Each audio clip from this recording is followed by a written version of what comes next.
आलस गधे की कहानी। एक गांव में नमक का व्यापारी रहता था। उसके पास एक गधा था। व्यापारी रोज अपने गोदाम से दुकान तक नमक ले जाने के लिए गधे का इस्तेमाल किया करता था। वह नमक को बोरी में भरकर गधे की पीठ पर लाद देता और उसके साथ साथ चलता हुआ दुकान तक आता था। व्यापारी का गधा आलसी प्रकृति का था। काम से बचने के लिए वह नए नए उपाय सोचता रहता था। गोदाम से दुकान तक के रास्ते में एक नदी पड़ती थी, जिस पर एक छोटा सा पुल बना हुआ है। एक दिन नदी पर बने पुल पर चलते समय अचानक गधे का पैर फिसला और वह नदी में जा गिरा।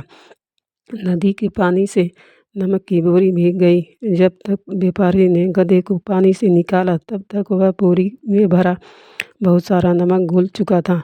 गधा जब चलने लगा तो उसके बोरी का भार बहुत कम महसूस हुआ और वह खुश हो गया। उसने सोचा कि अपने ऊपर लदा बोझ हल्का करने ये बहुत बढ़िया तरीका है। अगले दिन से वह जानबूझकर नदी में गिर पड़ा। नमक पानी से घुल जाने से बोरी का वजन फिर कम हो गया। उसके बाद से वह हर रोज़ ऐसा ही करने लगा। रोज़ रोज़ गधे को यह हरकत देखकर व्यापारी उसकी चालाकी समझ गया।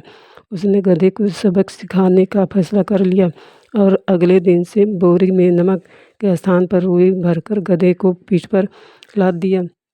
रुई हल्की थी। इसके बाद भी आलसी गधे ने सोचा कि क्यों ना रोज़ की तरह नदी के पानी में गिरकर इस वजन को हल्का कम कर लिया जाए। इसलिए वह जानबूझकर नदी में गिर पड़ा। लेकिन इस बार बोरी में नमक नहीं बल्कि रुई थी। पानी में भीगकर रुई का वजन कई गुना बढ़ गया।